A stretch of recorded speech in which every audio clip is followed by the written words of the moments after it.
First to Stephen Kinnock, Labour MP, member of the Brexit Select Committee. What would you like to see the NEC do this afternoon? Well, I would like to see the policy that was agreed at party conference being carried through. I think it's right that we have the possibility of a second referendum in the mix in the case of it looking like we could potentially crash out with no deal at all, or if there is a hard Tory Brexit that is not something that we would support. But clearly what we want to see happening is the negotiations coming to a successful conclusion, Theresa May softening her red line so that we get a sensible, pragmatic, bridge-building form of Brexit that we can get behind, and that will finally enable us to get back to the bread and butter issues that we can campaign on and actually deliver a Labour government. Because I think that's got to be our top priority. Do you want to stick to what the conference agreed because that's the best policy, or do you want to stick to it because that's at least an agreement? Yeah, I think it's really important that we have that clear message in our manifesto. Well, I wonder how clear it is. I mean, I think it's clear that we've said from the outset that we want to respect the result of the 2016 referendum. Now, that is a conditional, of course, on delivering a deal that is not going to harm jobs and the economy. And what we also need to understand is that a second referendum would be divisive, but it could very well not be decisive. If we'd ended up, for example, with a narrow victory for Remain, it would be a matter of days before people were campaigning for the best out of three. So we know that a second that's a reason not to have another referendum. Outcome. That possibility is a reason not to have another referendum. It is definitely not an ideal outcome, but this process has always been about trade-offs, and what is absolutely clear is leaving the EU without a deal is a catastrophe. There's 4,000 jobs, men and women in my constituency in the steelworks. I believe that if we left the EU without a deal, that steelworks would close down. So I could never do anything to facilitate a no-deal Brexit, which, by the way, is why you cannot have what we need is clarity as well from the People's Vote campaign as to whether they think no deal should be an option on the ballot paper, which is still not clear to us. Well, I will put that to Alistair Campbell in due course. I just wonder how you think Remainers should vote. If the position you're still advocating is what's in the European Election Manifesto, why would a Remainer vote for that? Well, I think we are a party that has to find a compromise. We are at our best when we're governing for the many, not the few. These are wonderful slogans. I'm asking you, can you just explain why a Remainer should vote for the policy you've outlined?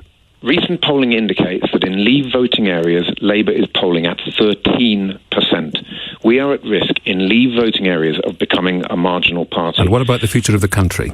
We are, what I am saying, I've campaigned for 2.5 years for Common Market 2.0. I've always believed that a compromise position whereby we leave the European Union, so not wrecking the country with an incredibly divisive second referendum, whilst protecting the jobs, livelihoods and the economy of the people that I was elected to represent, that is the best possible compromise. We're never going to have an outcome that keeps everybody happy. What we need is something that the greatest possible number of people can live with. We need to rediscover the lost art of compromise in British politics. Do you believe that the majority of Labour Party members and supporters want another referendum?